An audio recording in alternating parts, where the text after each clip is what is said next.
Just then, the rain stopped. Or should it keep raining?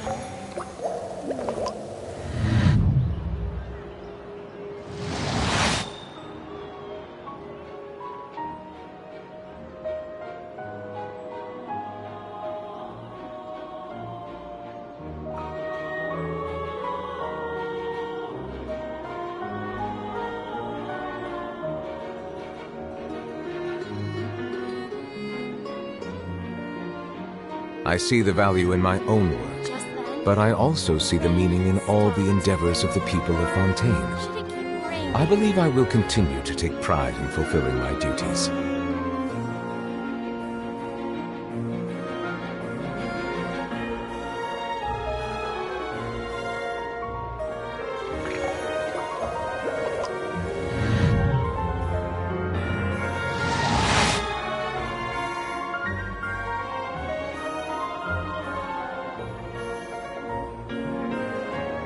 Just then, the rain stopped. Or should it keep raining?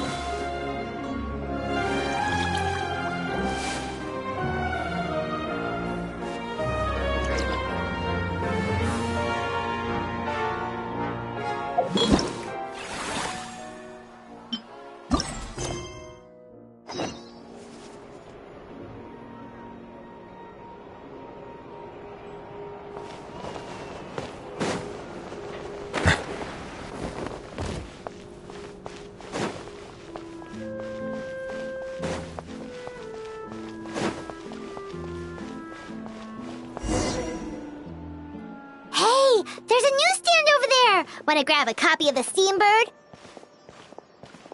We know our Fontanian friends love a little drama. There's no way they'd let their readers down. Isn't that Charlotte?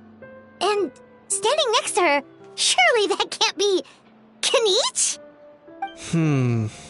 How about... Lost treasure resurfaces at last. Behold the beauty of the Remurian teacup.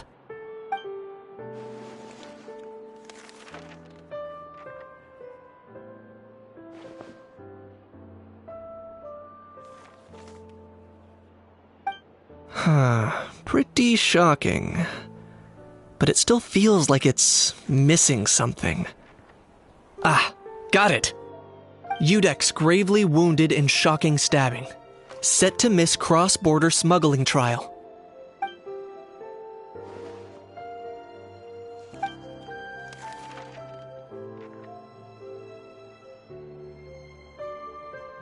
Huh? What? Did Paimon hear that right? Neuvillette was stabbed and gravely wounded? No, surely that can't be right. Can it?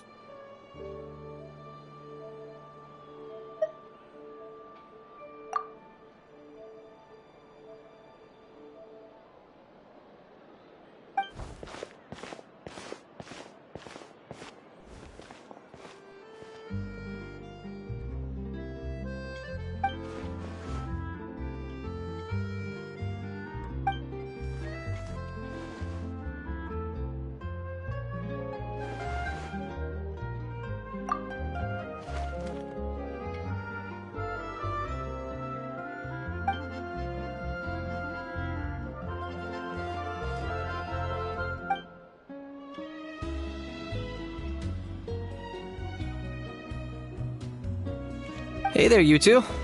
Fancy running into you here. Yeah, that, and also a less than pleasant shock. What the heck was all that about a story of meat restaurant and the eunuchs getting stabbed? Please say you weren't being serious.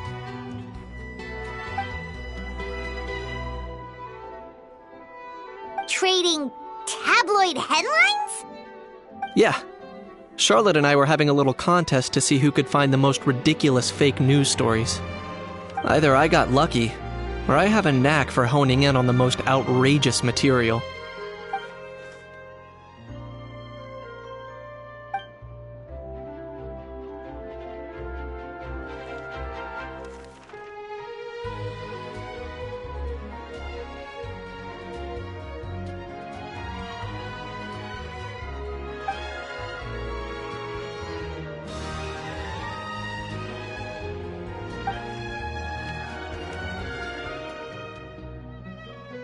If I had to quantify it, I'd say about 1% of what they write is the truth. Huh? Him? Lenient? Oh, you gotta be kidding! Ah! Don't get me wrong. I'm not trying to give credit to these so-called news stories for occasionally including a grain of truth. All I'm saying is, even the wildest leaps of the human imagination are always rooted in reality. You mean all those fake headlines you mentioned actually do have some basis in fact? Sure they do. For instance, there was in fact a smuggling trial recently. Considering the amount of speculation surrounding the smuggled goods, it's no wonder there are rumors about restaurants serving saurian meat or teacups being unearthed from ancient ruins. But in reality, the goods in question were simply a few ancient relics dug up from ruins in Natlan. Rest assured, no saurians were harmed in the process.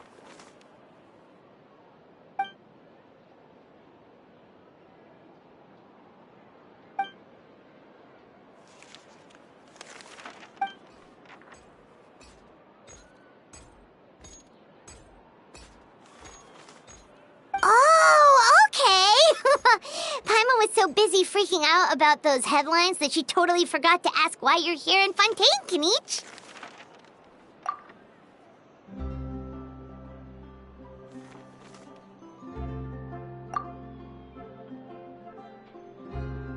It was a pretty open and shut case, and my testimony in court was clear enough.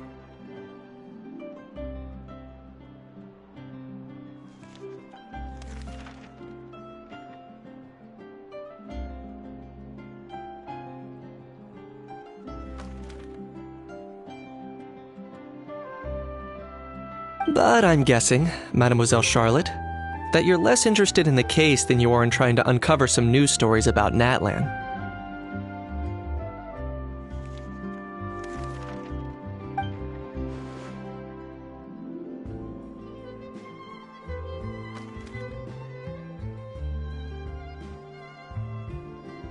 I appreciate your kind invitation, but like I said, storytelling isn't really my forte.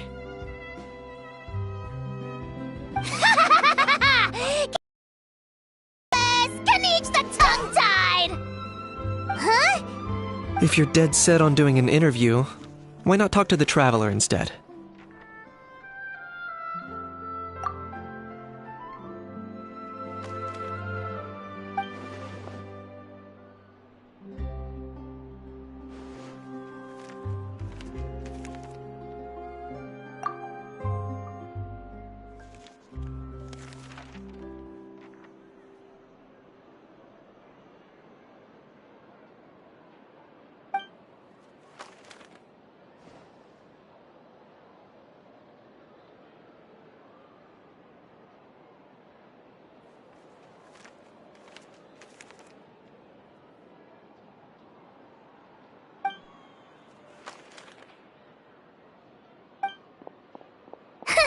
Charlotte never stops, does she? Anyway, Paimon just has to ask. That how thing that popped out before, or was it a how? It kind of looked like a how, but at the same time... Oh, that thing. Yeah, that was a how. Huh? What's up with him? Like, he's still noisy, but he's way quieter than before. It's like he's trying to hide or something. Could be. Not acclimatizing? Aw, poor almighty Dragon Lord is not feeling well. Too bad he can't come out to argue back. What do you mean? There's nothing physically wrong with him. It actually has to do with a strange law we learned about after arriving in Fontaine.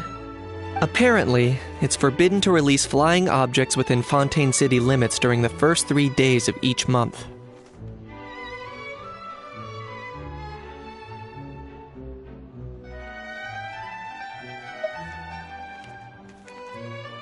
Paimon sure does! Paimon's been down this road before. There's an easy solution. As long as Kaniche holds onto a house tail, he'll be considered an Almighty Dragon Lord balloon, not a flying Almighty Dragon Lord. Not gonna lie, I was considering that. But Ahau wasn't too thrilled with the idea of huffing and puffing away in the form of a mini helium balloon. That said, it's pretty annoying how he keeps randomly popping up all of a sudden. Anyway, this morning I saw a notice outside the Palais Mermonia about an event that's set to take place outside the city soon. Something to do with filmmaking. I hear that's all the rage here. I was planning to stay here and do some exploring for a few extra days anyway, so I think I'll go check it out. It'll be a good chance to let that noisy helium balloon out. He might even learn a thing or two. If you're free, why don't you come along? I know where it is, so let me lead the way.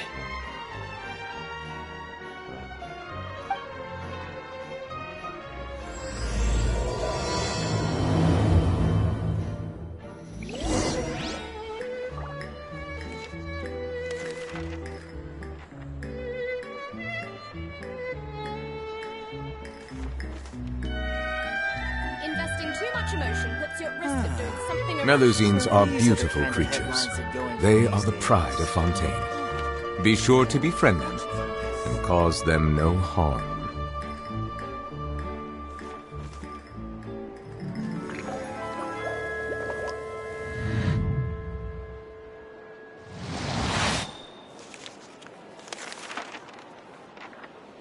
Investing too much emotion puts you at risk of doing something irrational. So these are the kind of headlines they're going for these days. Ooh, I could make a fortune from this.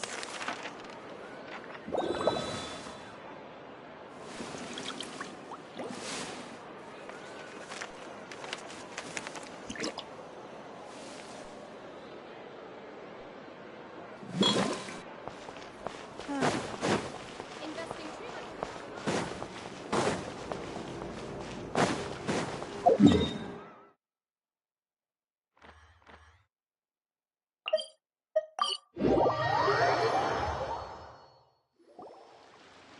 Looks like I remembered correctly. Here we are. Wow, this is awesome! Hard to believe it was just an empty beach before. Yeah, it was still completely deserted only a few days ago when I passed by on my way to testify at the Opera House. There must be some efficient workers in Fontaine. Quite impressive. A few days? One night was all it took. Rap-a-tap-tap, ta-da! But is this all it takes to blow people away? Oh, no. Given my past experience, I can't let myself get carried away.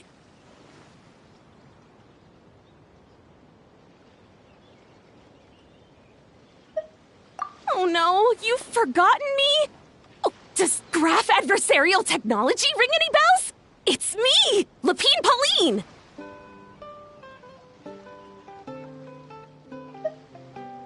Of course! How else would we have managed to build Fantasyland in a single night? Fantasyland?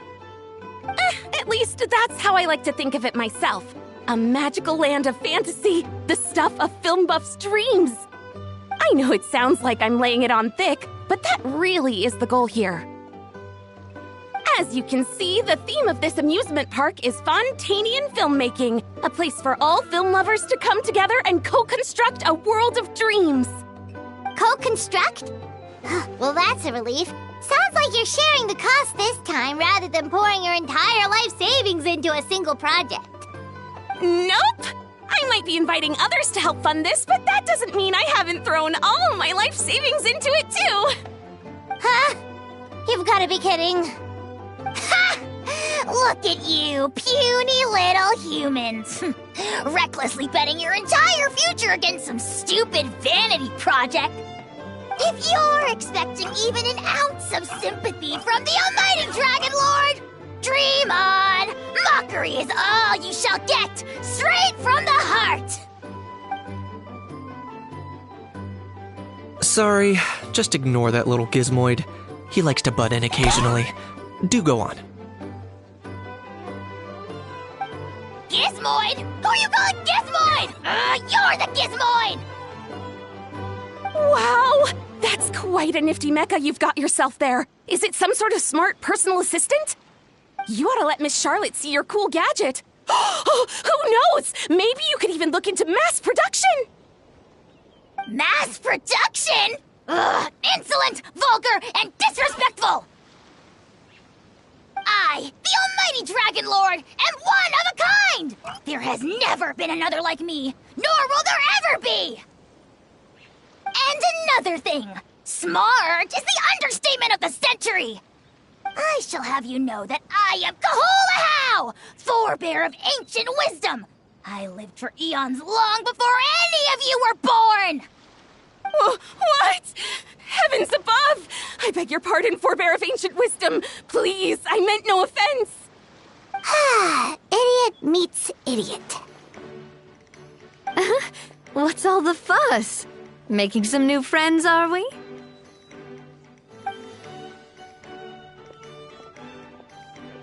Miss Navia! Allow me to introduce the star behind all the work that's gone into this venue. Miss Navia, president of Fontaine Spina di Rosula. Hello, everyone. Partner, Paimon, how have you been lately? Hello there. I'm Kanich. What about me? What about me? My useless servant can't even give me a proper introduction. You think someone yelling their name out in the middle of a public street really needs an introduction? He's not wrong. I caught yours just now, in fact. So, you must be the almighty Dragon Lord, Mr. Ahau. It's a pleasure to meet you.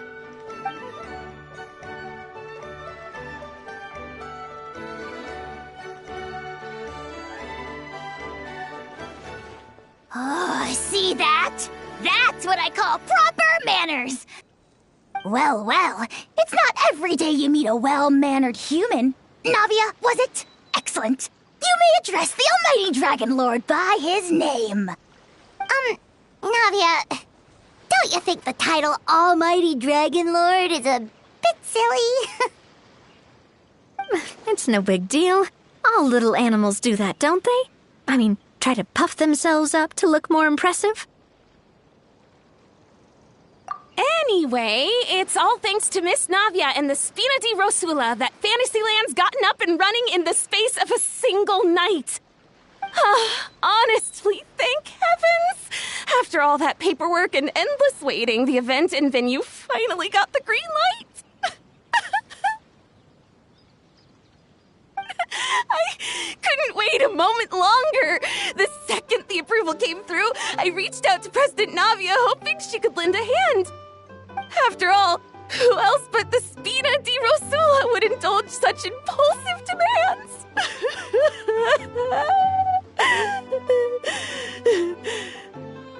Sorry, traveler. Miss Lapine Pauline sometimes gets a bit overwhelmed by her own excitement, as you can see. I'm guessing she hasn't gone into much detail about the event yet, so let me fill you in. In short, the Cheval Moran Film Fantasyland is a fan convention that's open to film enthusiasts from all over Teyvat. Miss Lapine Pauline is hosting this event and also providing technical support. Huh? Cheval Moran? That's right, the one and only Surintendant Cheval Moran! After much persistence and many solicitations, I finally obtained Lady Farina's permission to use the image of her close friend. Not only is our adorable mascot drawing in fans by the minute, but she's also boosting her own popularity. And that was always the goal, a win-win arrangement. It's been a while since we last met, but still, it's a surprise to hear Lapine Pauline coming out with such sensible ideas. By the way, Miss Lapine Pauline, have you decided to switch careers and go into film tech? Not exactly. By chance, one of the prototype lenses I developed caught a photographer's eye, and it's now being used for the latest cinematic productions. Thanks to this unexpected opportunity, I've had the chance to invent various film-related equipment and props. That's right. So don't underestimate Miss Lapine Pauline, our resident engineer. She's the technical powerhouse at the core of this entire event. As for the Spina di Rosula, we're mainly here to take care of planning, operations, and management. For anyone feeling inspired to set up a booth, Miss Lapine Pauline and I will provide the necessary technical and operational support once their application has been approved. By the way, traveler, are you at all interested in taking part? It would be a chance for you to earn some extra income. Plus, with your skills, I'm sure you could bring something special to the table.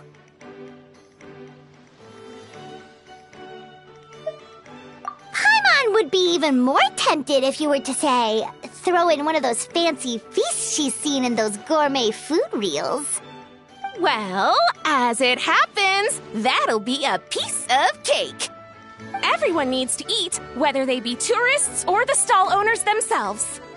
So thanks to Miss Navia's help, we've managed to invite none other than the celebrity chef, Miss Escoffier, to run our theme restaurant. Look over there!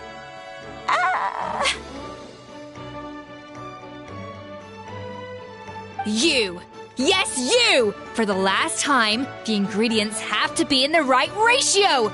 Get it right next time, or you might as well just lie down on the chopping board yourself. She seems a bit busy right now. Well, I'm sold. I think I'll make a Hao go be her assistant. You little... What's your game here? Demoiselle, sorry to bother you, but there's an issue over here that requires your personal attention. Apologies. Looks like it's back to work with me. Please feel free to take a gander at what we've got. Anyway, if you're interested in taking part, come find me later.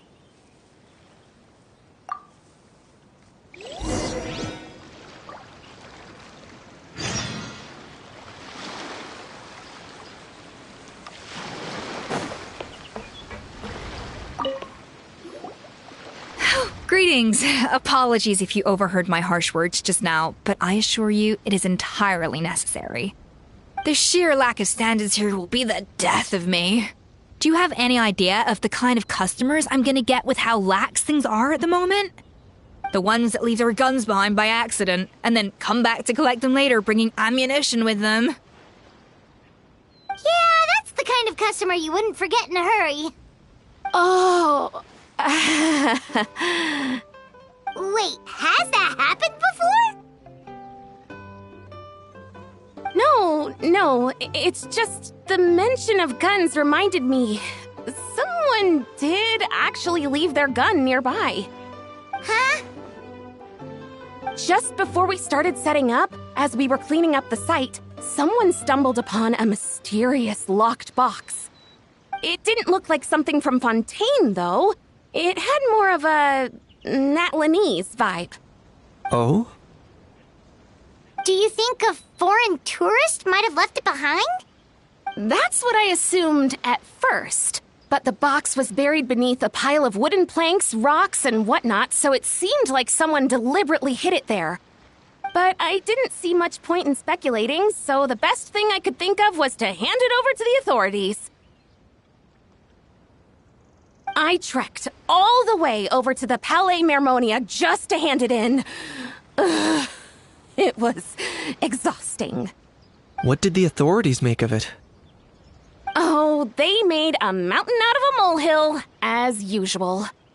Before even addressing the question of what was actually inside the box, they had several heated discussions about whose responsibility it was to write the lost and found notice.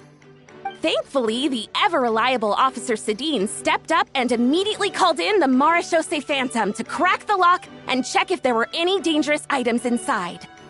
And, as it turned out, there was a gun.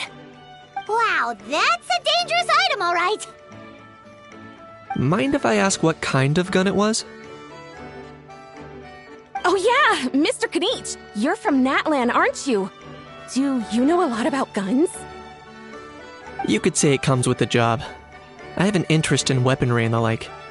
Ugh, such a spoiled brat. What, are the toys I gave you not good enough for you anymore? Yep, got sick of those long ago. You little... Don't dare you turn your nose up at my gifts! Why Time for a timeout, old-timer. Sorry, where were we? Oh yeah, do you recall what the gun looked like? It's a bit hard to describe. If you ask me, it didn't even really look like a gun.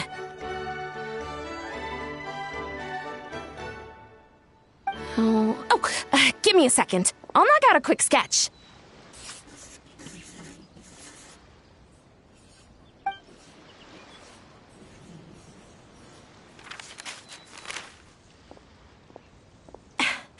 Something like this.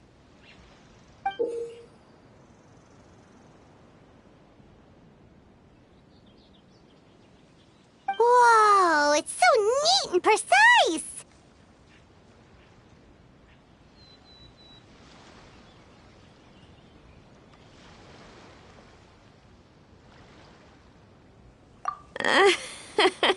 It's nothing. Sorry. Is something wrong with my drawing?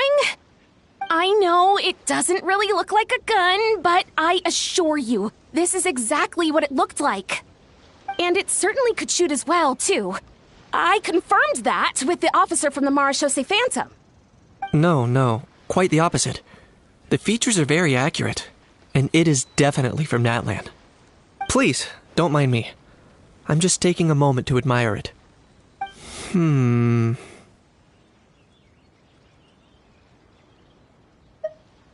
I should be the one thanking you. Thank you, and everyone else for your support.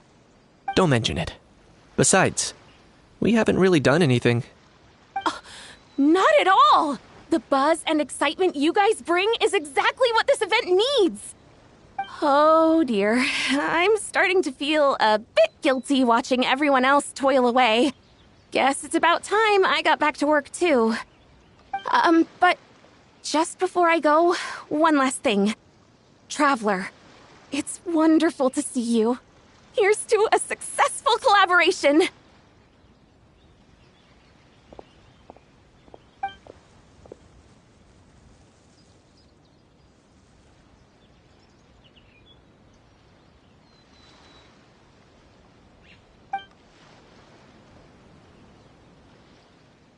I'm sure you noticed that there was something unusual about that gun.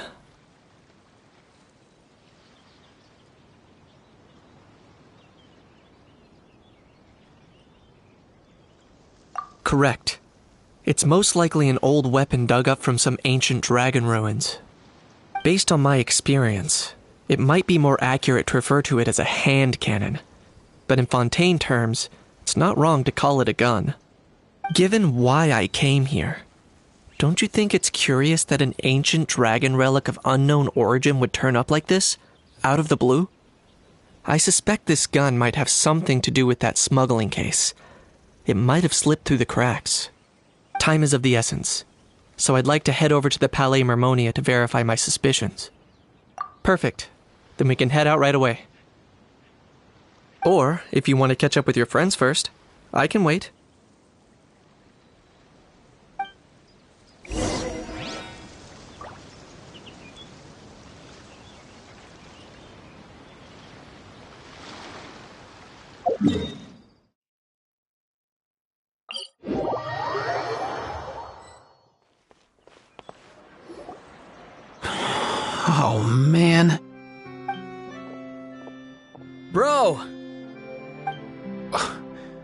Are you mimicking me?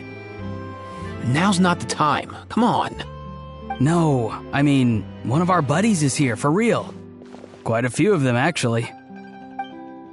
Aurora and Aoife, what brings you to Fontaine? Huh? How come you're... Ah, I'm guessing Kenichi's here because of that international smuggling case, right? I've heard quite a bit about that. Word sure gets around quickly, huh? First time abroad and you're already making headlines. Oh, stop it. It's not like I was the center of attention. Wasn't expecting to see the Traveler and Paimon here too, though. Come on, Aoife. Huh? A traveler, by definition, is someone who travels around. Fair point. Anyway, back on topic. Wait a second. I lost my train of thought. What were we talking about again? Why, you're all here, of course. For vegetables. For Kakuku. Huh? I'll go first. It's for the Chevrolamine Film Fantasyland. Wait, is that right? It's Cheval Moran. Ah, right. I keep stumbling over that one. Guess I owe Cheval Moran an apology, even if she's not here. Anyway, long story short, the festival restaurant urgently needed fresh vegetables from Natland, which is why Aoife and I are here. So, you guys are vegetable couriers? He is. I'm just here as a responsible adult. It's his first time traveling so far away from home, and all the elders in his tribe were worried. So they had me come along. Even though it's your first time too. Right, but they still picked me to accompany you. You gotta wonder why that might be. Don't you get it? They all just saw how overworked you were, so they used it as an excuse to send you off on a vacation. Wait, what? So I'm getting the grandson treatment now too? See? Doesn't matter how much older you are than this dude. Hang out with him long enough, and you'll eventually find yourself being treated like a kid. Meaning everyone looks after you. What's so bad about that? In theory, nothing at all. In that case, guess I better start over. Hi guys, my name's Aoife, and I just turned 5.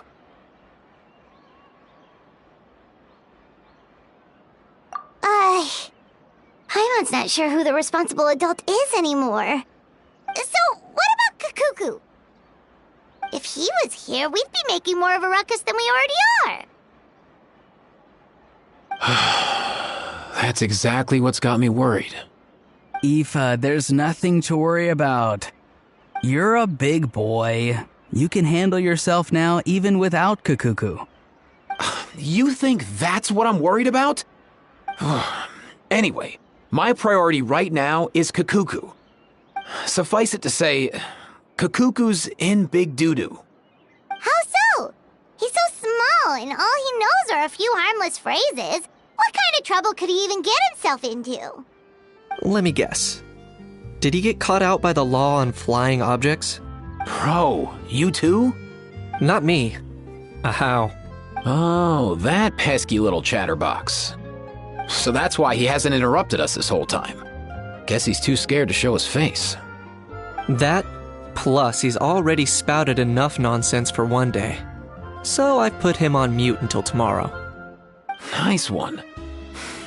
If I was even half as decisive as you are, I would have kept a closer hold on Kakuku so he didn't get a chance to go flying off. Oh no, bro. Or rather, did Kakuku get caught by the guards for flying around? If they had managed that, we'd at least be able to track him down. But when the guards started chasing him, Kakuku flew into that building next door. I wouldn't be surprised if there was a high-stakes pursuit going down in there as we speak. Just like one of those cool crime movies. Which building? That one? Yup, that's the one. Kakuku sure has a good eye for a getaway. It's the tallest building around. I may be able to fly up pretty high, but checking every last window would still take quite a while. As for Aoife, well, Let's just say he's not flying anywhere without a Saurian. Sorry about that. Not like it's my fault, though. You don't have to apologize on my behalf. Wait a sec. What's this got to do with how high you can fly? Kakuku's got himself into a real mess here, like a panicked animal running straight into a trap. It's pretty worrying. I'm starting to picture him flapping through a barrage of gunfire while important documents are flying about left, right, and center. Heck yeah! If anyone can pull it off, it's Kakuku. He's always been such an awesome Saurus. I believe in him.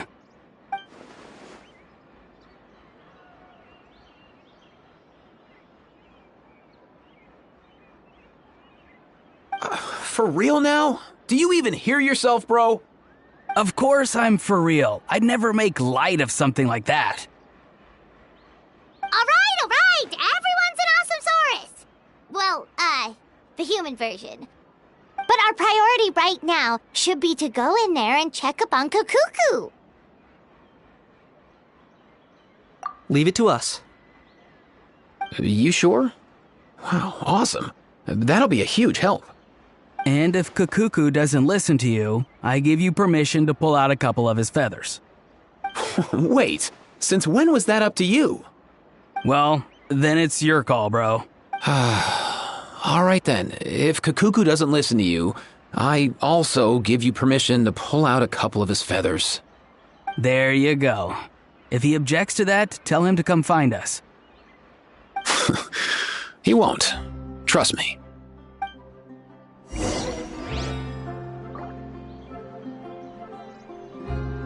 Back when we first met Kakuku in the wild and I begged you to take him under your wing, I never imagined you'd end up spoiling him rotten.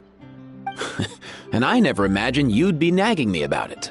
Oh, well, I definitely saw that coming. Huh? You're only 5 years old after all.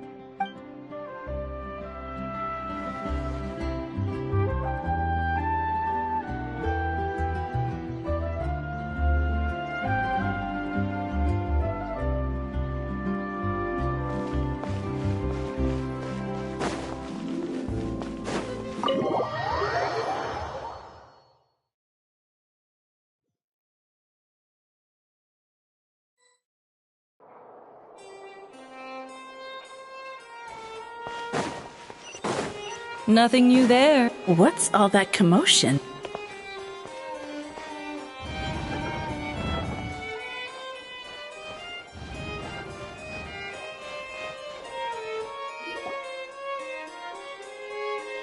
No way, bro!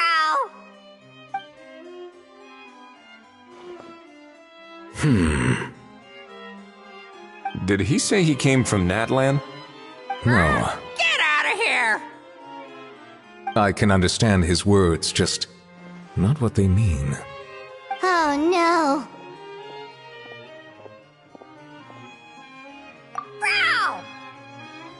Bro! He keeps repeating the same things over and over again. Oh, you know one another.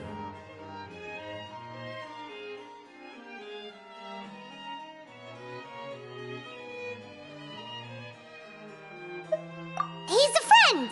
Yeah! A saurian friend of a human friend! Great. Well, that was easy.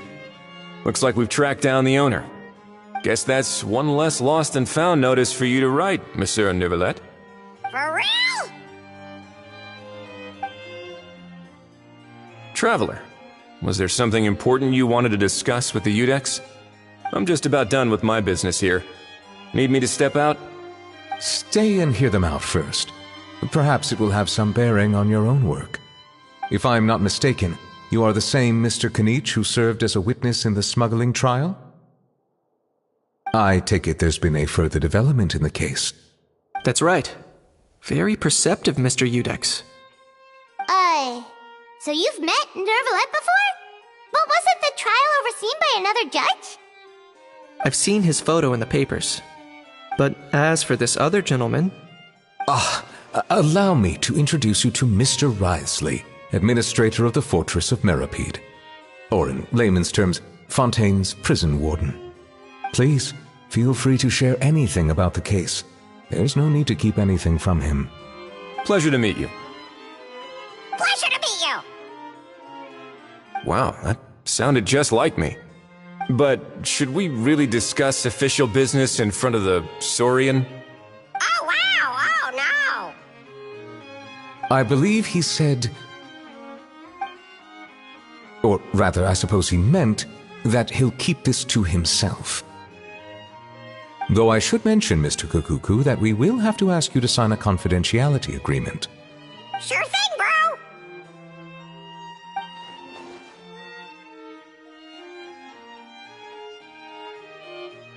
Let us return to the matter at hand. Mr. Kanich, was there something else you wanted to discuss relating to the case? Yes. Let me fill you in.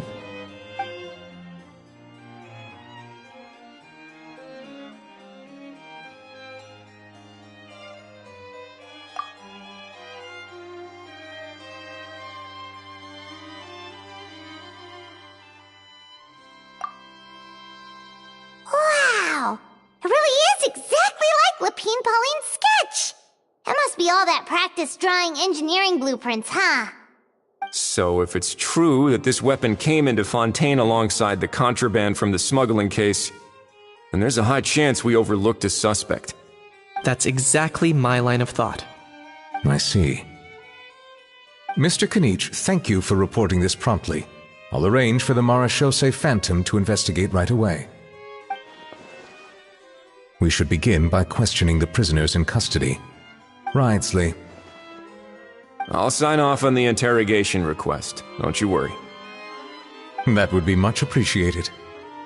It's lucky that the Palais Mermonia wasn't scheduled to release any public bulletins today, and that this guns lost and found notice hasn't been written up yet. In other words, the news hasn't leaked. I'll be staying in Fontaine for the time being. If there's any progress in the investigation or you need my help, feel free to reach out anytime. Yep, we were just about to go help out with Lapine Pauline's convention. If there's any news, we'll keep you all posted. Marvelous. Thank you all. Well then, all that's left is to...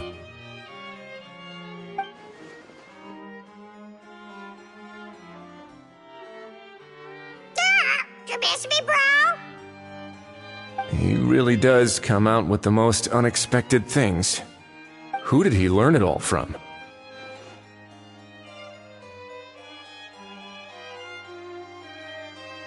Huh. Well, it's pretty extraordinary. Anyway, according to due process, we must first determine whether Mr. Kukuku qualifies as a flying object.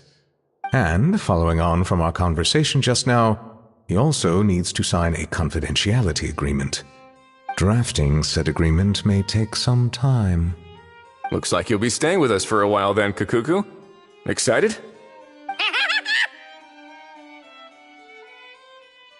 That would save us a lot of trouble. Many thanks. All right then, we'd better get going. No need to see us off.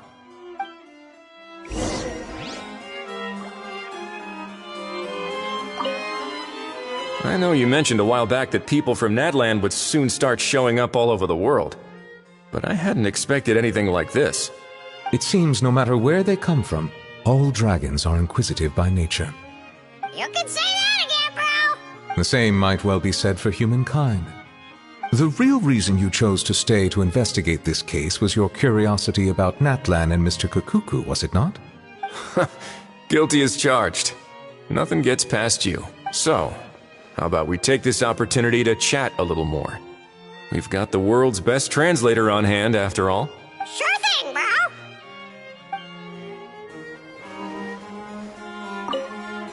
I know you mentioned... It seems no matter what... You can say that again! The same might well be... The real reason...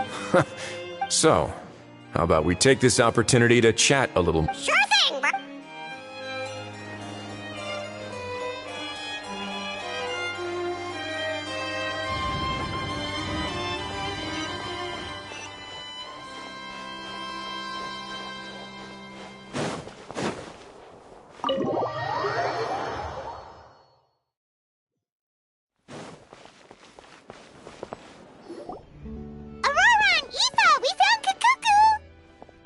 What's the situation? How bad is it? Oh no. When I saw that Kakuku wasn't with you, I'd already prepared myself for the worst. Relax, Eva. Maybe Kakuku just prefers high-rise living now. Sometimes you just have to let the kids grow up and make their own choices in life. For real now? Do you even hear yourself, bro? It's not that bad. Kakuku's fine. Still very much alive and kicking for starters. He hasn't been arrested either, so no jail time.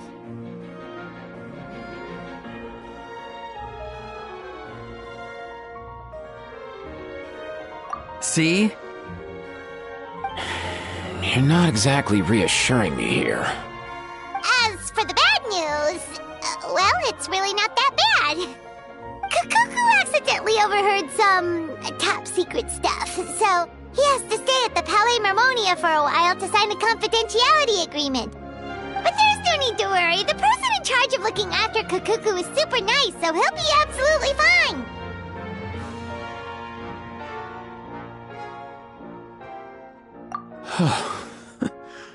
All right. That doesn't sound too bad after all. Wow, hearing that's put my mind to rest. But based on my understanding of how things work here, the ban on flying objects should be over by the time Kakuku actually gets out. What a shame.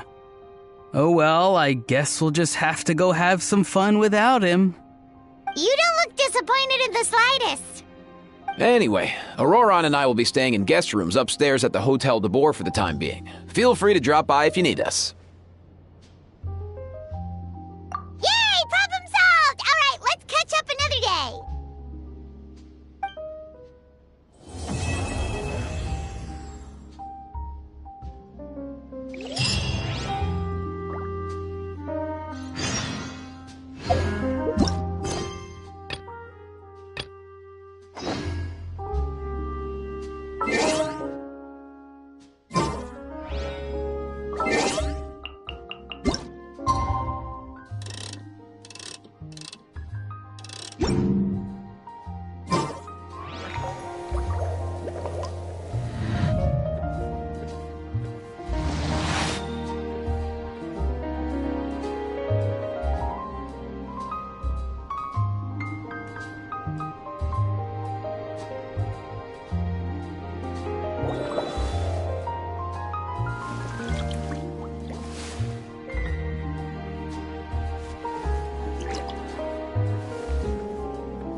It's been a few days. Ban on flying objects should be over by now. Let's head over to the Palais Mermonia to see how Kakuku's doing.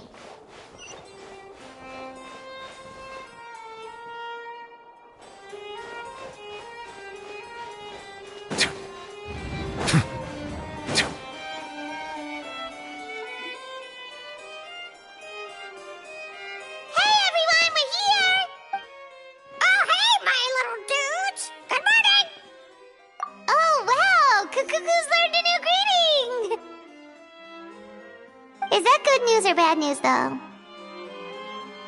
Sorry, I did everything within my power. But so far, I've only managed to teach him how to say good morning. Wait, so that's all you've been up to this whole time? Get out of here! Huh? Okay, so good mornings aside, please tell Paimon there's been some other progress too. Of course. That's why I'm here. Kukuku's not the only one that Mr. Ridesley's been getting to talk. I'm referring, of course, to the convicts. It was nothing. These guys weren't exactly tough nuts to crack.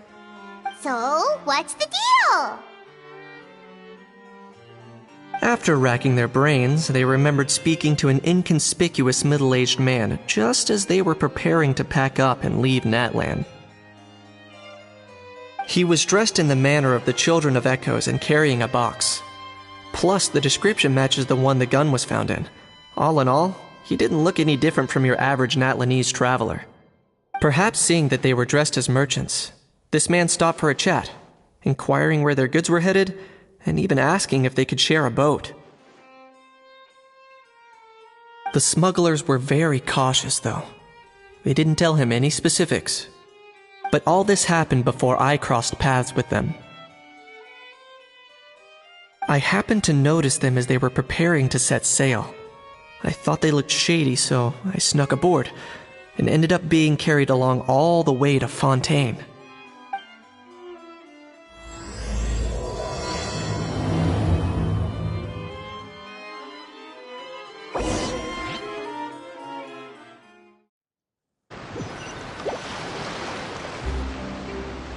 Boss, do we know if those Fontainians will even like this stuff? What if we can't shift it? And that's why we call you a rookie. It's all supply and demand, kid. Supply and demand. Natlan's foreign trade is just starting to lift off. There'll be a market for it, you'll see. That's right. So stop giving the boss trouble, rookie. Just do your job and keep an eye on the goods. Are they merchants? Have they come to Fontaine to do business? Scarred face. Calloused hands. On closer inspection, the fabric looks worn at the knees and elbows, and his fingernails are dirty. Not exactly your typical merchant. Could he have previously been a warrior? Or even an adventurer? Something feels off. I'd better sneak up and get a closer look.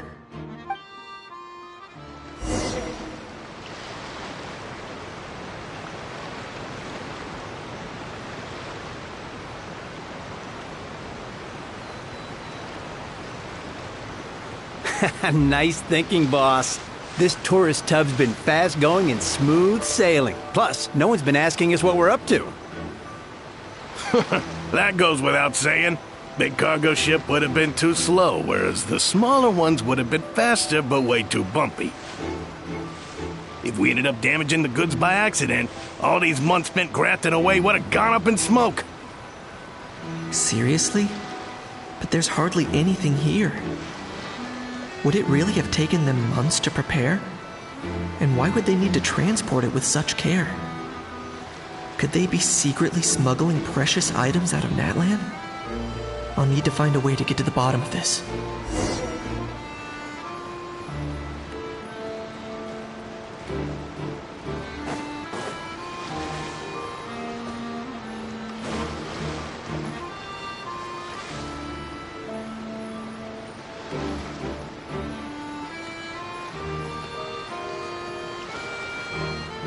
Let's go hear what these criminals have to say for themselves. Sure enough. Hey, why the long face? You're abroad on business, and you get to do some sightseeing while you're at it. Sounds like a pretty sweet deal to me. You better cheer up if you know what's good for you. I guess you're right. I was just worried I might have messed up with the packing, or that something's gonna go wrong along the way. Oh, pull yourself together. Tons of foreign tourists come traveling to Fontaine. I bet their luggage is full of all kinds of weird stuff. If someone insists on checking it all, just show them the purchase order we had drawn up. Those Fontainians can't get enough of their legalese, so I've heard. They can look all they want. Aha. So their aim is to smuggle in contraband after all. Looks like I've gathered enough intel about the smugglers and their contraband. Time to inform port security.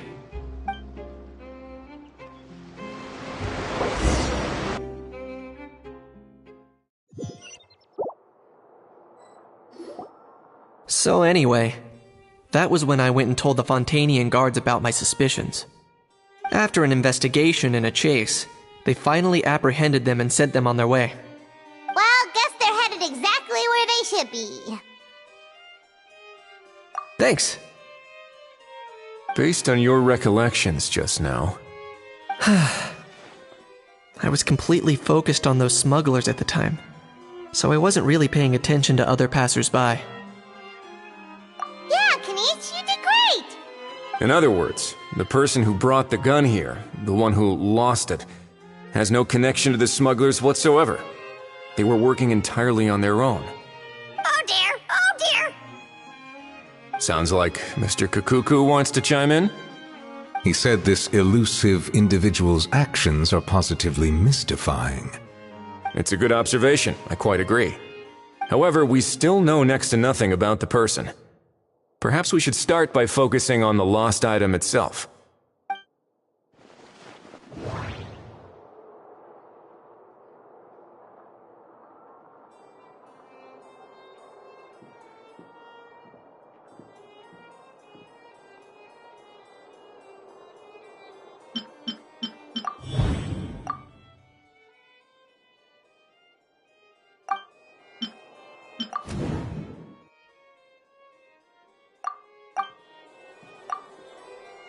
It certainly seems like it was the bait in some kind of trap. The only question is, why wasn't the bait made more conspicuous? Has something sprung to mind? I just remembered a film I watched this one time. Huh? Oh wow, no way, bro! Hold on, let me explain. Just now, the traveler speculated that this box might have been placed there on purpose, as if the intention was for someone to come pick it up. That got me thinking about those films about kidnapping cases. When they demand their ransom, the kidnappers tell the victim's family to leave money or valuables at a designated spot for someone to come pick up. That doesn't merely happen in films. There have been similar cases in real life. In fact, if anything, it's probably the real-life events that inspired the films. Sounds plausible. Ooh, wait. This raises the stakes to a whole new level. If the gun really was some kind of ransom, then... Since we took the box, the kidnappers never got their payment, so... does that mean they executed the hostage?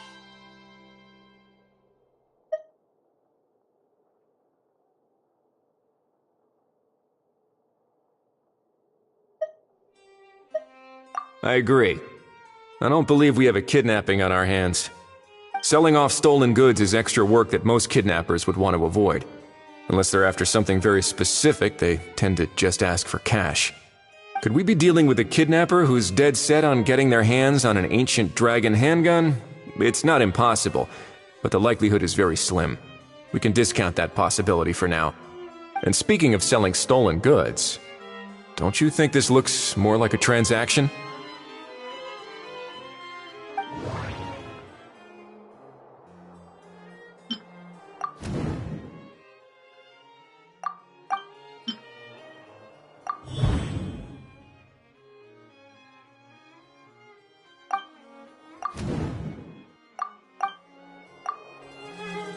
So, bottom line, this was an individual smuggler at work. Exactly. And it was the location itself that caused the deal to fall through. The last thing they would have expected was for a quiet beach to turn into a bustling film convention overnight. Not only is the area now packed with tourists, but the Spina di Rosula have a presence there. I'll bet that both parties were completely caught off guard. That sounds like a plausible theory, but how do we verify it? Looks like your people better start rolling up their sleeves. How so? Easy. Just follow the usual procedure by putting up a lost and found notice. The more routine we make it seem, the more likely the suspect will come forward to claim it. Even if they send a proxy, we're liable to get our hands on new leads. And timing-wise, it's about time we updated the bulletin board anyway. All we need now is a lucky gestionnaire to write up the notice for us post-haste. Ah, so that's what you meant by rolling up their sleeves. In that case, I may as well write it myself. Delegating this to someone else would require an additional explanation. Or are you just not used to asking others to work overtime? Is that really a major concern here? Well, looks like I won't be needed around here. At least until the notice has been posted.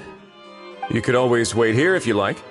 The Palais Mermonia serves a particularly fine cup of tea, if that swings it for you. Thanks, but no thanks. I left a very noisy creature with a friend before heading out, so I should probably get back to feed it. Ah, I wasn't aware that you had a pet, Mr. Kanich. Speaking of pets... Get out of here! Out of here! Yep, that's the plan. Outta here indeed. I believe that what Wriothesley is trying to say is, you are free to leave, Mr. Kukuku. Furthermore, it has been determined that Mr. Kukuku should not, in fact, be classified as a flying object. As such, he shall be free to move around Fontaine whenever he so pleases. You're the best, bro! Oh, that really is good news! Travelers, should we bring Kukuku back to Aoife and Auroron? I shall leave him in your capable hands.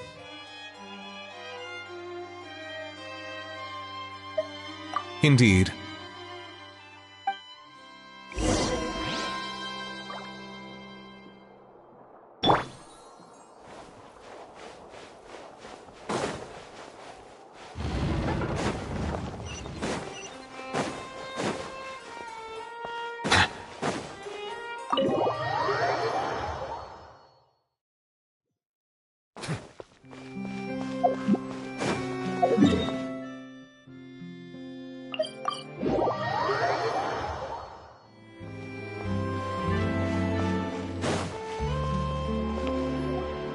How? What? What now? Let's shake hands. Fine by me! Get ready for a knuckle sandwich! Ugh!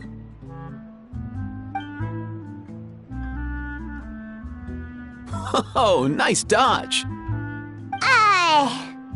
Paimon feels strangely inclined to keep a safe distance. Did you miss me, bro? Cuckoo, you're free! Ugh, not you again. Nope, didn't miss you in the slightest. Hey, Gramps. And hey, Paimon and Kanich. It's good to see you all. Thanks for bringing Kukuku back. Get it away! Get it away from me! Nice to meet you, bro. Who are you calling bro? Say that again to my face! I dare you. If you've got the energy to argue this much, you're clearly not hungry yet. Let's go find something to eat while a How lives his best life. Poor How. He spent all day being tormented by Auroron, only to discover that the suffering's just begun. Aoife, as a Saurian vet, how can you just sit back and watch our little dragon bro suffer? Huh? How am I the bad guy? Even hear yourself? Ah! Doesn't anyone want to hear how Kukuku got out of jail?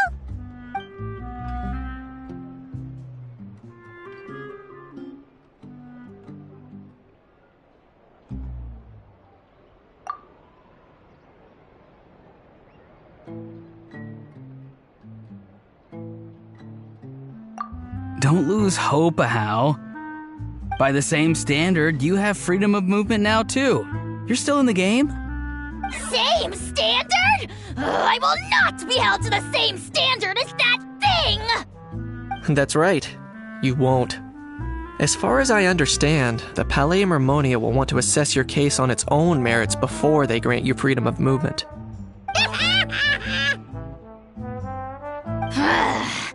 Where's that Saurian meat restaurant again? I'm gonna march that little pink balloon right into the kitchen!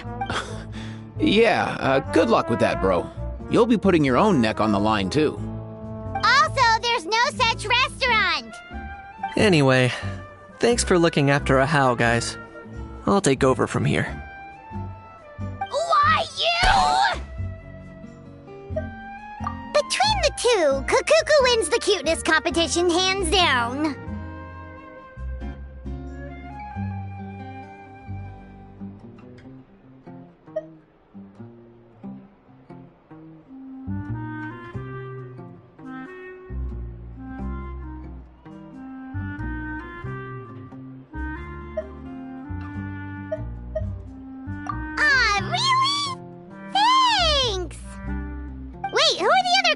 and stuff.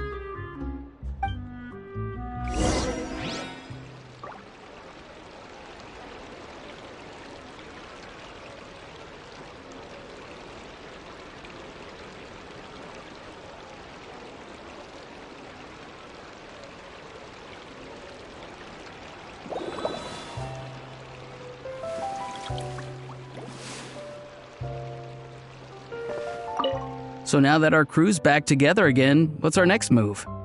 Oh, how about a game of rock, paper, scissors? No chance. If I lose, we'll end up stuck in the room watching films all over again. Nope. This time, we'll only watch a film if I lose instead. Had enough too, huh? For real now? Come on, bro. Can we just ditch this whole leaving it all to chance thing? Why don't we take our fate into our own hands? Aren't we doing that already? Rock, paper, scissors uses our hands. Don't know why you're laughing. You're stuck with paper every time.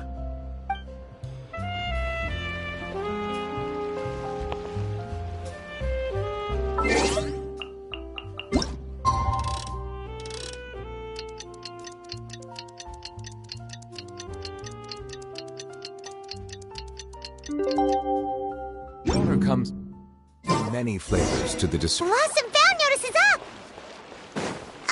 Maybe we should go hang around the Palais Mermonia to see if anyone shows up to claim it.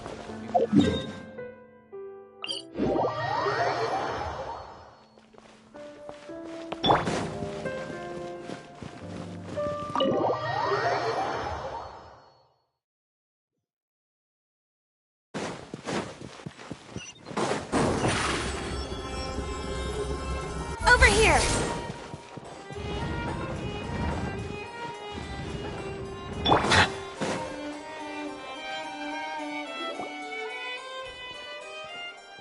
Huh, looks like there were quite a few others with the same idea. Ah, hello, you two. Have there been any developments?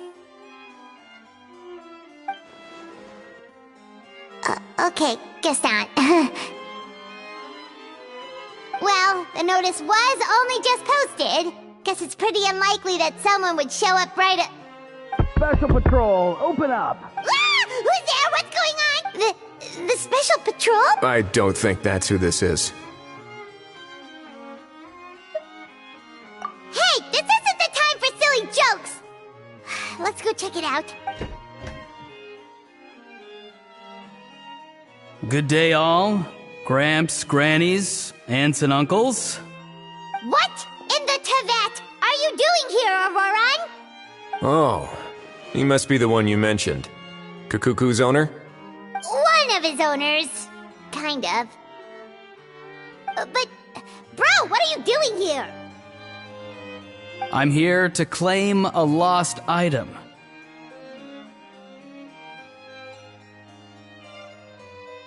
Is this the person you saw on the boat, Mr. Kinich? Somehow I highly doubt that. For starters, he just addressed us as Gramps and Grannies.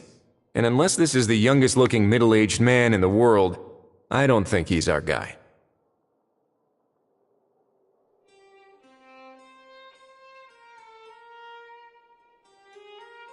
Huh. Was there something wrong with my door-knocking etiquette? That's how they do it in all the films. That's not door-knocking etiquette. That's the Special Security and Surveillance Patrol doing their job! Completely different things! Oh, I see. I figured it was just a polite way of requesting entry, to show the people inside you had something important to discuss. Oh, sorry about that. I totally goofed that one up. Give me a moment. I'll go back out and try again. So, Roran, you said you were here to claim a lost item. What did you lose? Yeah, so basically...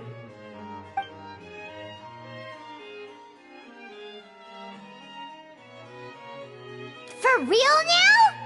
Oh, come on, bro. Auroran, be honest now. Were you the one who lost this? No, it belongs to a friend. So it belongs to Aoife? Of course not. Aoife has his own gun.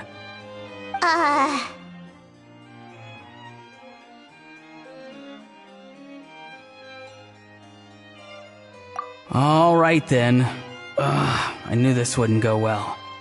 So here's what went down.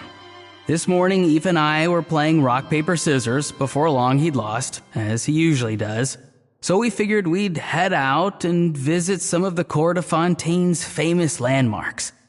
When we got near the plaza, a man suddenly stopped us to ask for help.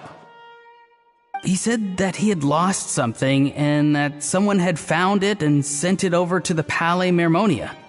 But apparently he used to work here and was worried it'd be awkward bumping into his old coworkers, so he asked us to pretend to be the owners and claim it on his behalf. You didn't manage to keep that pretense up for long. It's fine. I'm not the one who feels awkward anyway. So, a former employee of the Palais Mermonia. Was this individual a Fontaine native? Yes, at least I assume so. He looked like a well-dressed gentleman to me. We were about to refuse, but he was so polite. Could it have been a disguise? Oh no. Auroran, Paimon thinks you've been tricked.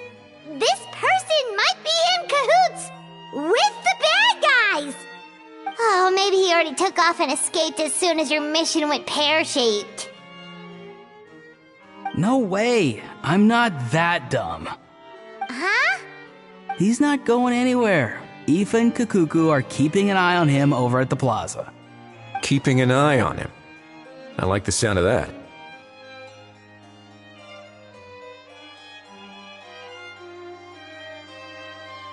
In that case, let's hurry over to where Aoife is!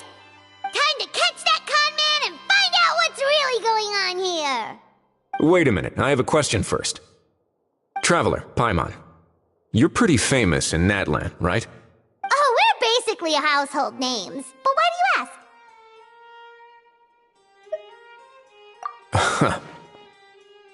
Would that be a problem? Remember when I said that the seller might be watching in secret? If so, then picking Auroran to do their dirty work was a careless mistake on their part. It suggests that the person who got Auroran to claim the item might not be fully in the know themselves. There are plenty of unanswered questions, but standing around racking our brains won't help. However, I still suggest that the famous faces among us, meaning the Traveler and Kinich, oh, and of course, Monsieur Nivelette too, stay here for the time being. We'll empty the box, give it to Auroran, and then he can claim the item as if nothing happened. I'll follow to check if anyone is watching. I doubt anyone would recognize me anyway, so I shouldn't draw too much attention.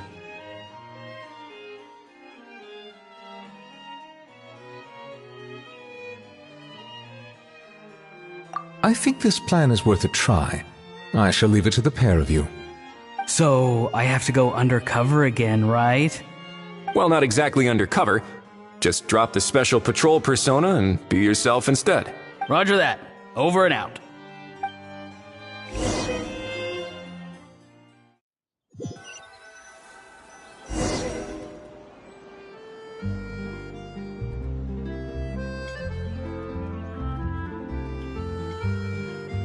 No sign of any suspicious individuals around here.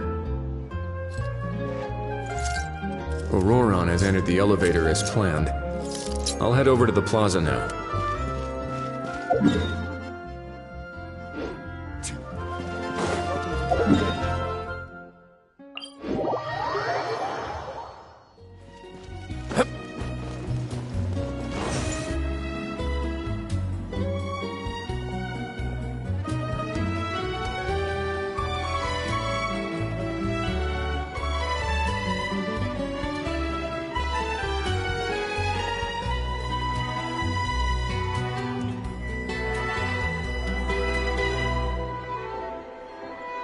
Nothing suspicious going on here, either.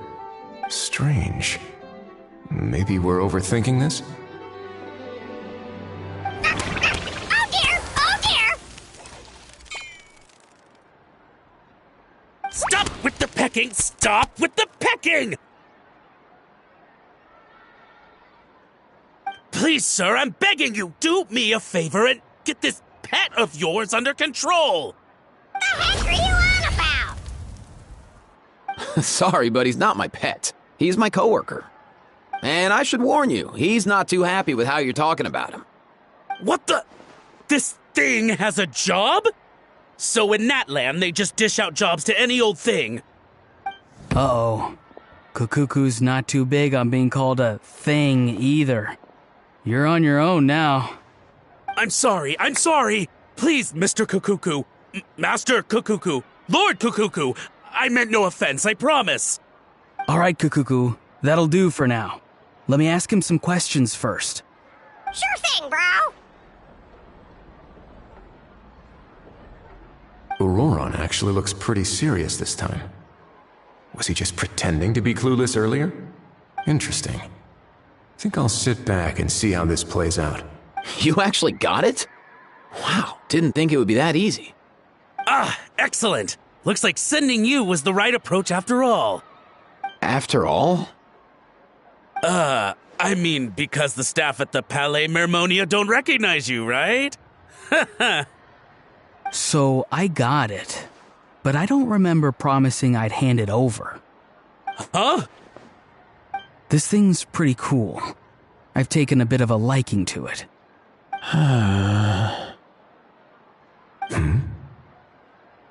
Please don't do this, my good sir, my master, my lord. My very life hangs in the balance. His life hangs in the balance? If this means so much to you, what are you gonna offer me in return? Are you trying to get him to say my life? How'd you know that? Because I watched that film with you. You should drop the act. We don't want a real misunderstanding in our hands. You're probably right. But honestly, I don't know what else to say. Sorry, this is the most myself I can be. Is that enough? Enough. More than enough. Who's this dude? Just think of me as a staff member from the Palais Mermonia. Now, if you don't mind, I have some questions for this gentleman about that life or death treasure you were just discussing. Truthful answers appreciated, of course. Oh no, I'm toast now. What's that supposed to mean? You don't think the Palais Mermonia has the ability to protect our citizens? No, I mean, yes, of course they do. Please ask away. I could do that. But I'd rather you just tell the whole story, from the beginning. I suppose I only have myself to blame. Such a rare antique, I couldn't resist. I'm a collector of antiques. Nothing excites me more than rare, old relics, and to be completely honest, if someone's selling, I'm buying. I don't care to ask where they sourced their goods. As for the seller of this particular item, well, I've never met him in person. We've had some prior dealings, but always under the cover of coded ads in some shady tabloids. Lost and found notices, missing person ads, that sort of thing. As long as I took care to hide a time and place somewhere within the text, then slipped some mora into the envelope before submitting the ad, it would get published. And that was that. No fuss, no trace. Simple, right? Normally, everything goes off without a hitch. But this time, I arrive at the pickup spot expecting a discreet in and out, and instead, I find a whole construction crew at work. That was not what we'd agreed, but I couldn't just let it go, so I reached out to him again the same way as usual. He replied, and do you know what he said? He told me that the item's now in the Palais Mermonia. Well, he wasn't lying about that. He insisted that it would be inconvenient for him to make an appearance himself, but said that if I could somehow find a way to retrieve it from the Palais, he'd give me a discount on the price. Of course it wasn't the discount that swung it. Do I look like I'm strapped for cash? Feeling smug now, are we? Feeling smug now, are we? No, please go easy on me. Go on. Where was I? Well, anyway, I thought to myself, seeing as the item itself came from Natlan, it would make more sense if I could find someone from there to go retrieve it. And by a stroke of complete and utter coincidence, I just so happened to see these two young folks wandering around, so I'm so very sorry I underestimated the pair of you. I need you to clear something up for me. You haven't paid the seller yet, correct?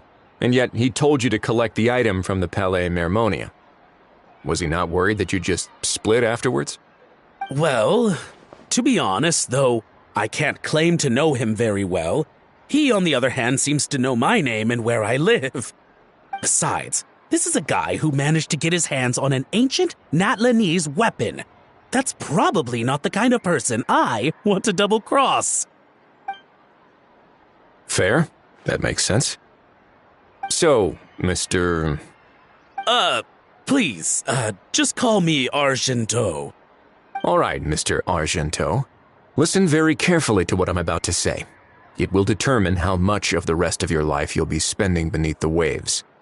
What does he mean? Is he gonna drown him just like they do in those gangster films? Oh, I get it. He's talking about that place at the bottom of the Fontanian Sea. Shh, can it? Owing to your suspected involvement in the illicit trade of Natlanese relics, you're now one of the suspects in an international smuggling case. A trip to the Opera Epiclese seems unavoidable at this stage, but on the bright side, you still have one chance to make things right.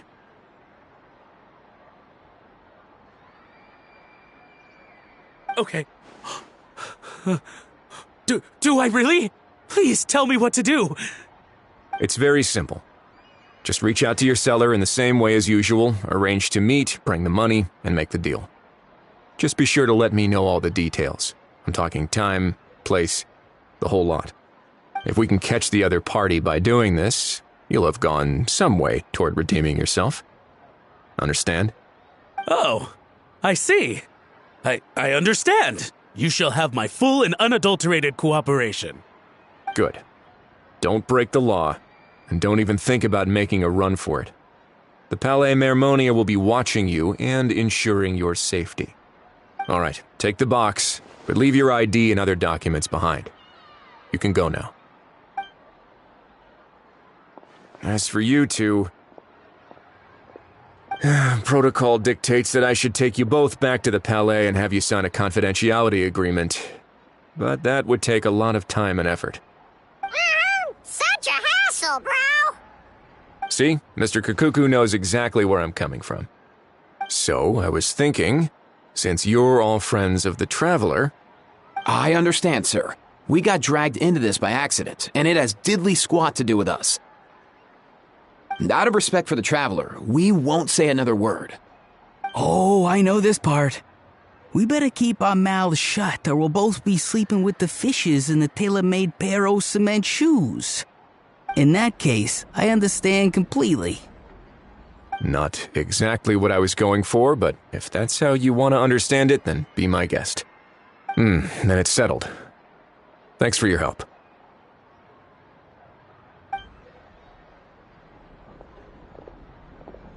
Boy, am I glad that's over. That's enough work for one day. Time to head back.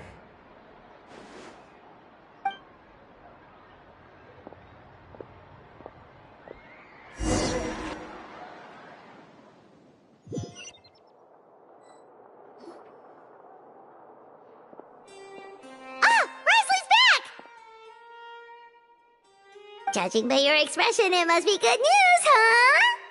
It went smoothly, on the whole.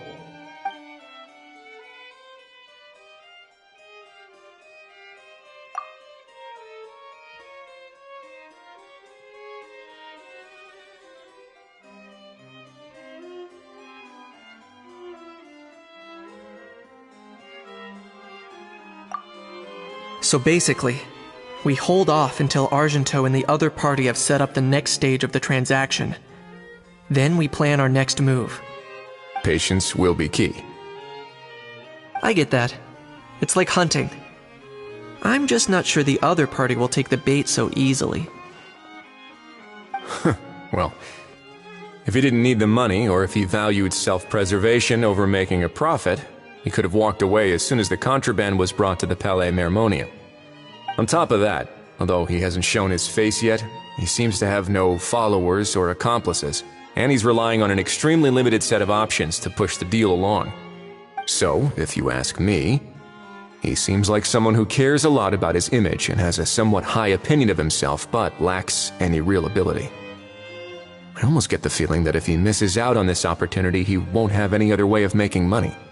His every move is like a spin of the roulette wheel, hoping that the ball will land exactly where he wants it to.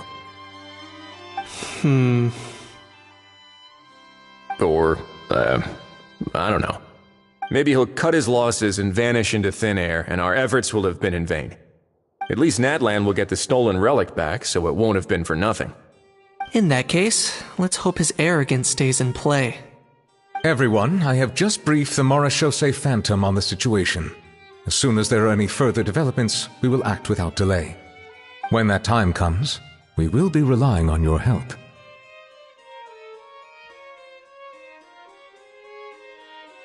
We'll be waiting for the good news!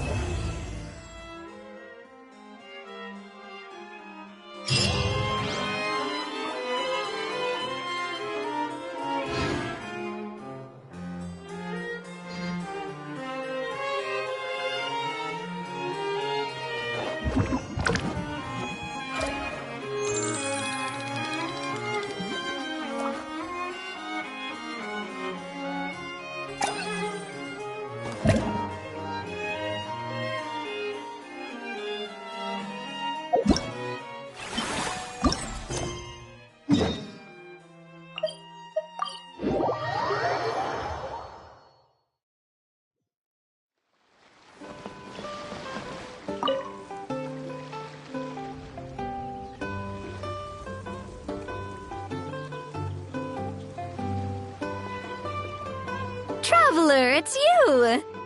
Ready to join the Cheval Moran Film Fantasyland crew?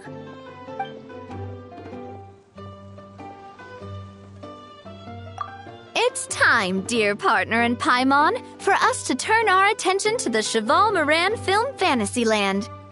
As I mentioned, the park was started up by enthusiasts who brought in the Spina di Rosula to handle the planning, construction, and operations.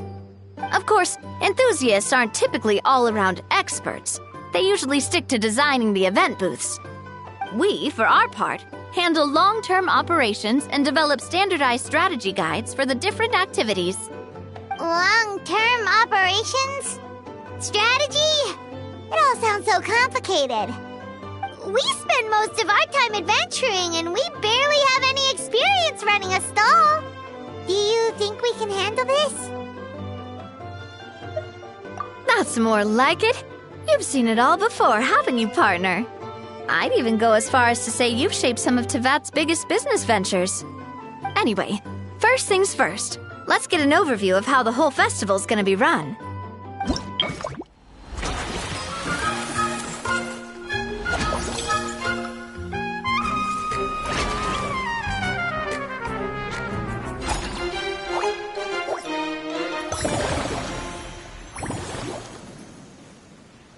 As you can see, our Fantasyland's a bit like a sugar-free macaron right now. The Spina's only been able to hire a limited number of craftsmen. Besides, we don't have enough experience to handle multiple projects simultaneously. That's why I chose to adopt a time slot-based planning method, so we can focus on specific tasks during each designated period. Upgrading facilities, expanding the venue, hiring staff. All of this requires funds and time slots to accomplish. So, it's our job to allocate precious time slots in each business site as we attract more guests, which will allow... So, which means we have to use our... kinda like... Paimon thinks she just about gets it. How do you feel about it, Traveler? Yep, come on, we can do this. You mentioned standardized strategy guides just now. Does that mean there are non-standard ways to take part too? Of course. Film and entertainment mean different things to different people. And there's gonna be a wide range of exciting activities for people to try out. If we're not careful, some visitors might wander off and end up getting in trouble. And others might pick up dangerous props by mistake. To avoid confusion, we need to create a standardized strategy guide for each activity. Just think of it like a walkthrough. Wow, if we're the first ones to test out the activities, who knows what surprises there could be waiting for us? But if we hit a tough spot, we'll just have to rely on our skills to carry us through. Hopefully it goes without saying that I'd never put you in danger, partner. I carefully checked all the existing activities before you arrived, and I can assure you that they're all perfectly safe. I also wanted you to experience the activities before anyone else gets to. It'll be fun. Plus, we'd like to hear your thoughts and suggestions. Oh, those are two things Navia is best at! Making people feel safe and having fun! Great! Well, I can't wait to hear what you think. Your input is super important to us. All right, then. Let's start with eclectic escapades and put our first guide together.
Both of you seem even more excited than before.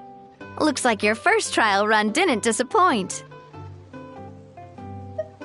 Paimon hasn't actually watched that many films, but after trying it out, she might just be hooked! We should check out the film that it's based on! Great job, Paimon. That's exactly what our enthusiast friends were hoping you'd say. They'd be beyond delighted to hear that visitors are curious about the films that inspired these attractions. Some have even been willing to contribute extra funds out of their own pockets. Where budgets have allowed, of course. Out of their own pockets? That's right. While the Spina di Rosula covers the cost of basic booth materials and rental fees, many fans have personally funded promotional materials and related merchandise. The cost of the booth itself isn't their main expense. Some of them have already started designing spin-off products inspired by film characters. Take our official mascot, Sir Intendant Chevalmoran, for instance. She won second place in the last most popular character poll for the comic film category, and was even dubbed the pinnacle of round, bouncy cuteness. Many people have expressed interest in designing cushions based on her image, using the highest quality fabrics and hiring the most skilled artisans to mass produce them. These cushions will officially go on sale at the next convention alongside lots of similar products. Don't worry. As Surintendant Chevalmoran's guardian and official image rights agent, Farina's already getting 60% of the sales revenue. After all, the fans are doing this voluntarily, not for profit, but to promote Surintendant Chevalmoran's adorable image. The more Mora ends up in Farina's purse, the better Surintendant Chevalmoran's meals will be. And who wouldn't be happy to hear that? Oh, Paimon likes the sound of that. Everyone working hard for something they all love without worrying about profit. Still, we can't just ignore Mora completely. Whether it's fan creations or official commercial projects, some level of financial balance is still necessary.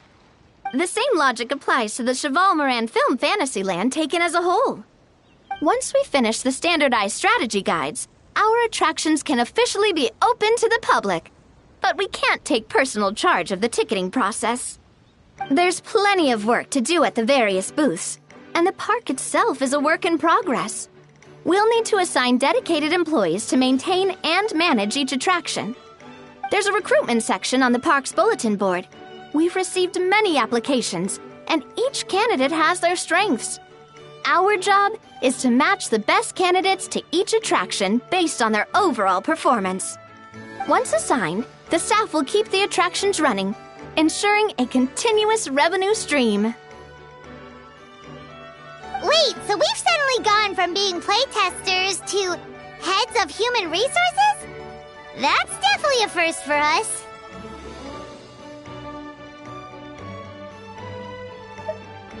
Just don't hold everyone up to your own standards, okay? You can't expect everyone else to be as capable as you. All right, time to review some resumes. Fingers crossed we'll get some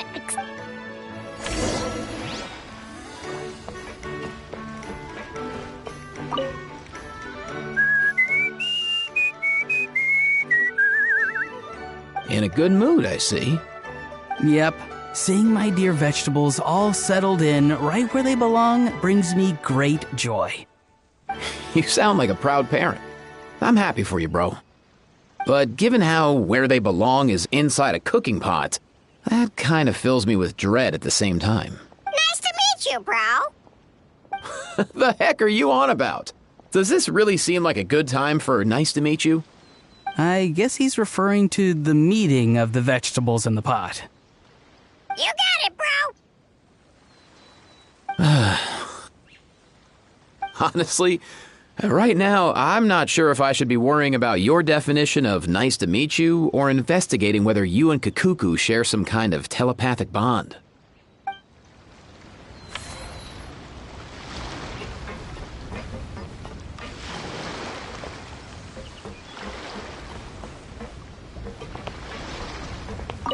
The fresh vegetables from the new batch are exceptional quality.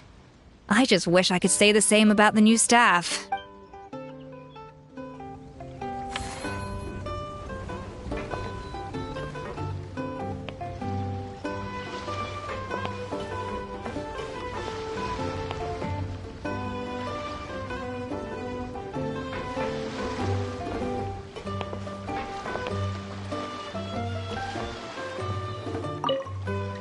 When reviewing resumes, pay attention to each applicant's area of expertise.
Looks like this particular employee is really getting into their role.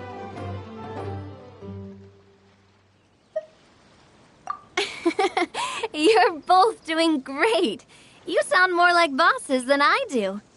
In any case, with this, the Cheval Film Fantasyland is now officially open. Running a theme park is a long-term project. You won't make much if you try and rush it. We're just about done with our current work setup, so let's take a short break and wait for this cycle's revenue report to come in.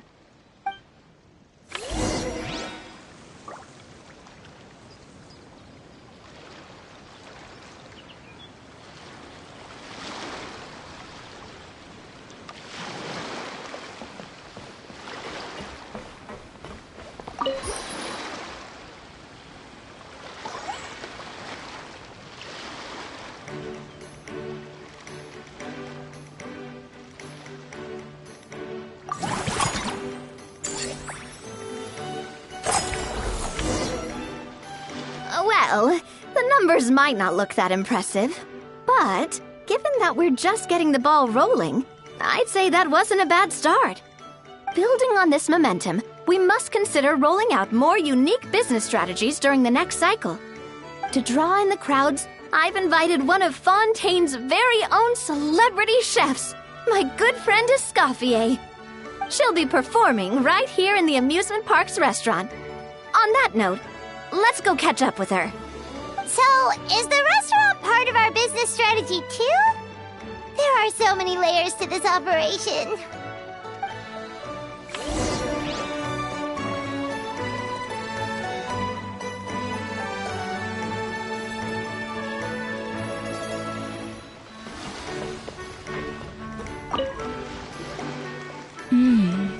The restaurant is up to standard, and the waterside location will make for a unique dining experience. The beautiful scenic reflections in the water create a stunning backdrop, lifting diners' spirits and allowing them to truly savor their meals. Ingredients, check. Cooking utensils, check. Looks like we're ready to rumble. Hey there, Escoffier! Oh, my employers are here. The president of the Spina di Rosula, plus the famous traveler and Paimon. I must say, you seem a bit overqualified to be running a film-themed amusement park. I'd say that if anyone here was overqualified, it would be the former head chef of the Hotel de Boer. Wherever you walk, the aroma of fine cuisine follows in your wake. Let's get back to business. I'm guessing you want the traveler to help me decide the theme dish for each cycle, right? This is the business strategy I mentioned earlier. Using Escoffier's top-tier dishes to attract more visitors to the park. But this isn't just about attracting visitors. Her culinary masterpieces will surely have other surprising effects. Just imagine, Paimon, if all you needed was a single ticket to enjoy all the attractions and taste all the legendary food. Wouldn't you be tempted? Then Paimon come every single day. Now, here's the twist. To get the most out of this strategy, the menu can't be made public. Based on research by a certain food branding consultant, many restaurants have started offering a special chef surprise dish. So give me some inspiration every few business cycles, and I'll decide on our next theme dish. Now then, give me your hand.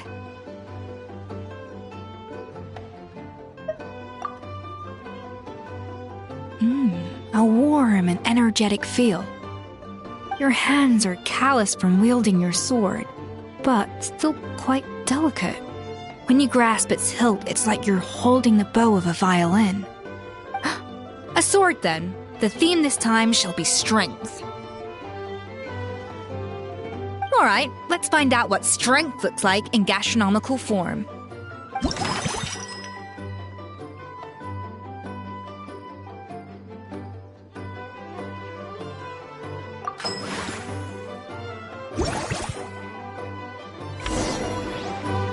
I've refined the sauce for these barbecue ribs. It's a richer flavor than the classic version, but not at all greasy. The mint extract in the seasoning leaves a refreshing aftertaste, perfect for indulging yourself after a fun-filled day. But if you ask me, I'd say the artisans need these more than the guests. The artisans? As I'm sure you've noticed, This park isn't quite finished. A serving of these barbecue ribs should help the artisans replenish their strength much more quickly. As their bosses, you have an obligation to provide meals for them. So why not invite them to dine here? Who knows? The morale boost might even improve their productivity. Oh? If I recall correctly, you once served up some special fish and chips for the porters over at the Fleuve Cendra. For several days after, the workers were all incredibly efficient. They'd finish 8 hours of work in just 5. And then, because they clocked out early, they'd come back completely refreshed the next day. Then there's no time to lose. Go invite the artisans over while these ribs are still hot. I'll prepare some side dishes and desserts too. That's a great idea! You really live up to your reputation, Escoffier! Looks like these themed dishes are gonna make a huge difference after all. We'll have to make sure we check in with you regularly. The artisans are pumped and ready to roll thanks to that themed dish. And perfect timing, too. That unique aroma. All right, then.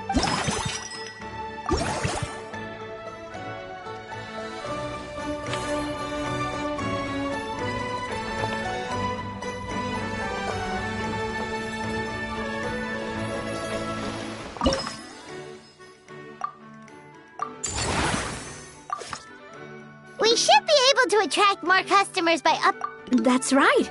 Based on my business experience with the speed and when that happens.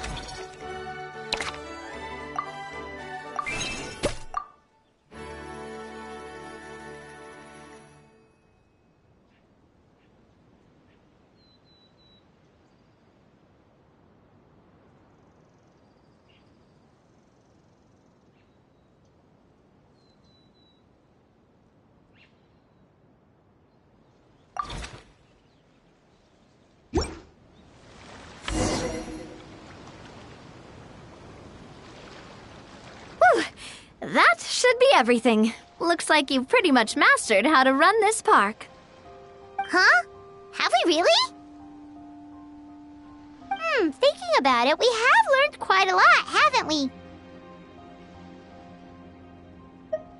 Oh, not at all. I wouldn't say I taught you much. Your intuition's been guiding the way mostly.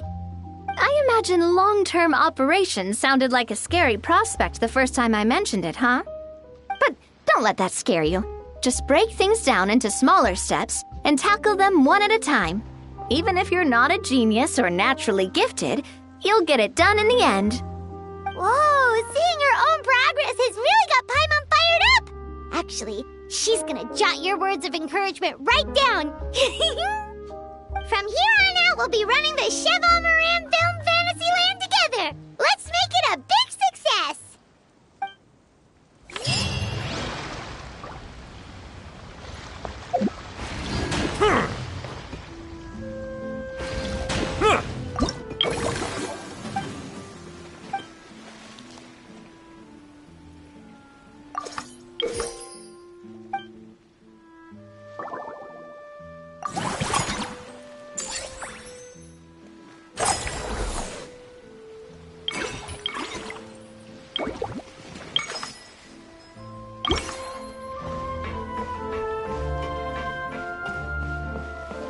you